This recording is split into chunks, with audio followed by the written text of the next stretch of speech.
My beloved Timberwolves fans, how's it going? What's up? Tyrus back again. Timberwolves Today. Glad you're all here. Beautiful fall weather is falling across the nation. We got Thursday night football on if you're into that type of stuff.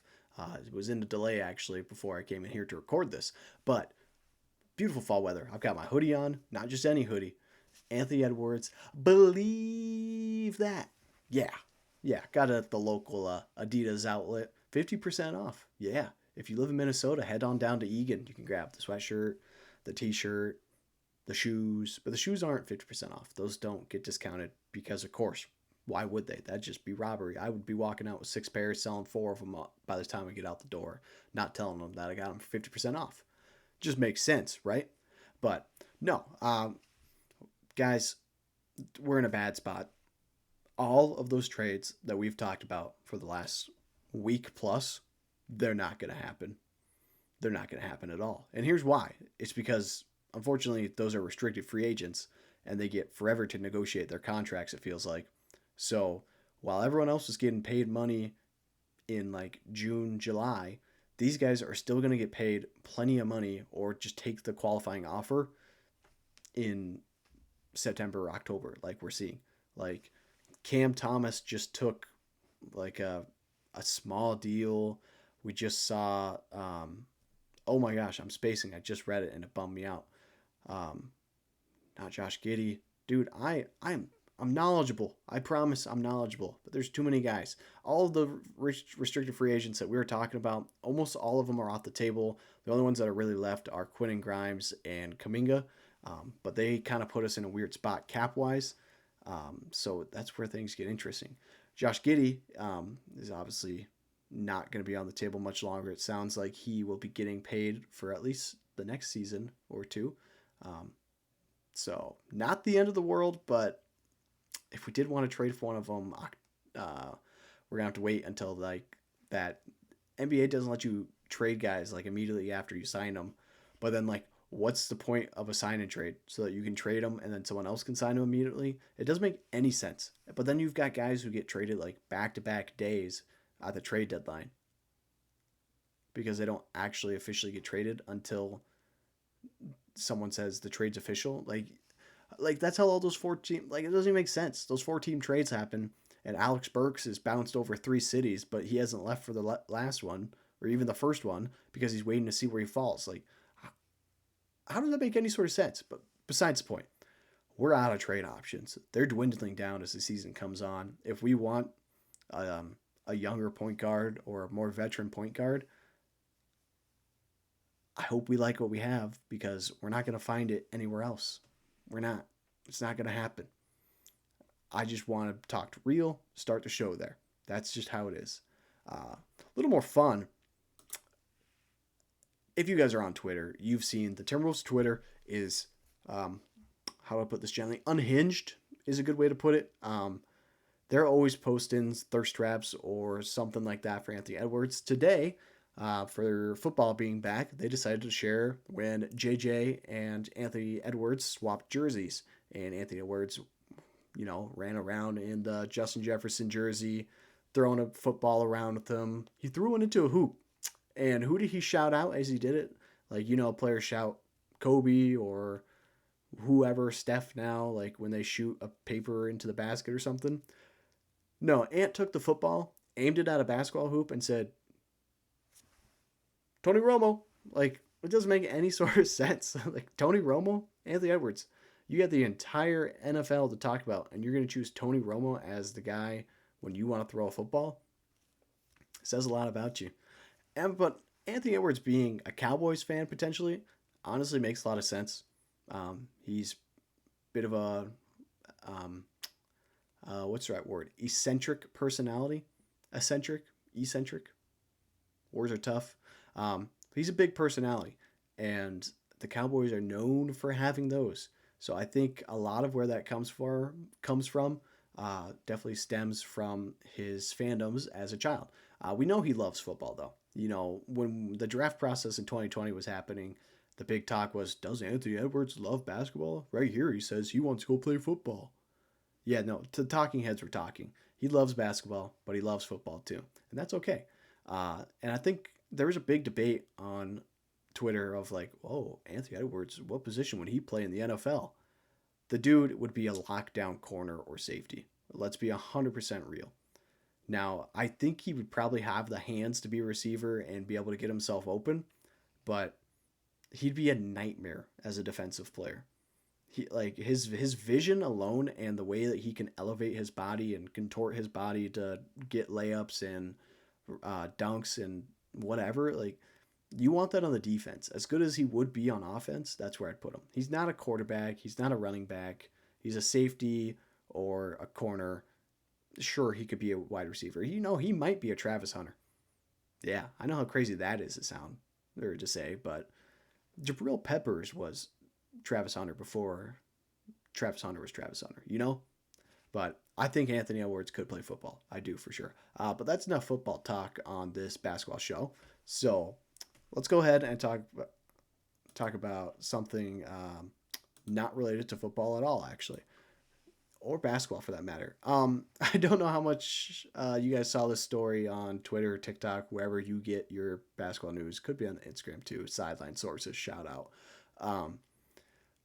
Yeah, Julius Randle. I don't know what exactly you can't say on YouTube, so we're gonna say he quit a certain substance that can make you have a good time when he got to Minnesota. Yeah, he was doing it pretty heavily in New York, it sounded like, and he quit when he got to Minnesota so he could have a clarity of mind, as the interview that he was doing put it. Sure, good for you, Randall. Like, I don't know. I don't. That's all I really have. Like, Randall, like, what are you doing talking about that? Like, you're just making people be able to click and talk about you. Like, you're a guy who needs to stay out of the news lately. Let's not bring the fact that you changed your habits when you moved to Minnesota. But for the better, for the better. I would say that's a good habit choice to make. It's probably not a bad thing, but yeah, good for you, Randall. I'm glad you're able to quit. I guess I don't. Let me know what you guys think if you think that's something you care about or if you even know what I'm talking about. Maybe I'm just too chronically online. Last thing for you guys today, it is a trade. Yeah, we're still going to talk trades because although the restricted free agents are kind of getting locked up and, wifed up, I guess, and the teams are putting a ring on it, it's feeling like they want to commit long term. There's a team in my eyes that has a lot of depth at a lot of players, and those guys aren't going to be able to get paid there or probably by the team that trades for them. But whoever trades for them, I think, could have a lot of success with them. And that team is the Pistons, and the players are Jaden Ivey and Marcus Sasser. They're both pretty young guards, but I think they could fit in nicely to the Timberwolves' young system and have a pretty good career there. So yeah, getting into the trade here, you guys know who we're sending. This isn't crazy. We're sending Dante DiVincenzo and Leonard Miller. Now the Dante part makes sense because they kind of have been proving that they want to surround Cade Cunningham with shooters, and with Malik Beasley kind of being in no man's land of what's happening next with his career. I think Dante could be a good fill-in. Now, obviously, they went and got Duncan Robinson and Karis LeVert, and they've got the shooters surrounding him, and that's great. Duncan Robinson, I guess, is still serviceable. I don't see the vision, but that's besides the point. Dante is still much better than Duncan Robinson. I would take Dante on this 11. He's making 11 mil per year for the next 2 years. That's way cheaper than what Duncan's making. And Leonard Miller, congrats, you're gonna get cut. Yeah, that's pretty much what's gonna happen to Leonard. But Jaden Ivey on the Timberwolves, he's dealt with injuries a lot while on the Pistons, and so we kind of haven't really gotten to see what he can do. But when he played there, he was pretty solid. He's a really solid playmaker over there, and I like the potential that he have, and I think a good chance for him to show off that potential would be on the Timberwolves, who desperately need role guys and young position players to be able to come in and alleviate the talent or the veteran players. And while he's listed as a shooting guard, he's on the smaller size at 6'4", I think he could slide in nicely at the point guard position if we wanted him to. But if we do want him to come off the bench as like the backup shooting guard, you can slide like Clark and TSJ around a little bit into like a forward, small forward position, whatever. If we want to go a little bit smaller out there, uh, that's great. And he's only making 10 million for one more year, so I believe he would still fall under a restricted free agency too. So we could sign him back or a qualifying offer, like we talked about at the top of the show. Um, and then Marcus Sasser, interesting one. I don't really know what to do with him. At only 6'2", he's smaller, a lot like Dillingham, but he's young and the potential is there. I can see the vision surrounding this guy. Another guy who just really hasn't had a chance on a deep Pistons roster where they have a lot of young talent. Um, for a while there, they were just drafting guards like they were candy, just kind of collecting them up there in Detroit. So this feels like a way to share that wealth because both these guys have a team option, which could be really good for the Timberwolves because we're not going to be able to pay a ton of guys who have player options and can dip out in the last year of their career. Now, they could totally sit out if they don't feel like they're getting a good deal, but they're two guys who haven't proved a lot. So why not take a team offer and maybe you walk after the next year as an unrestricted free agent versus taking on a restricted free agency contract where you're kind of locked up there for 4 more years and you're sitting there at whatever 24, 26, 27. I think it makes a lot more sense for these guys to join a team like the Timberwolves. Um, they're two good players. I like them. I do. They're not spectacular by any means, but they're going to fill the exact kind of role that we need them to, I think. So let me know what you guys think of that trade. But that's really it for today. I hope you guys are all having a good fall. Timberwolves basketball is just back in 1, 2, 3.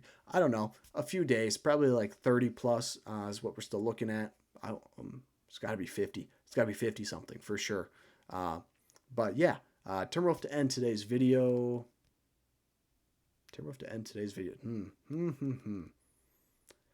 Let's just go with Al Jefferson.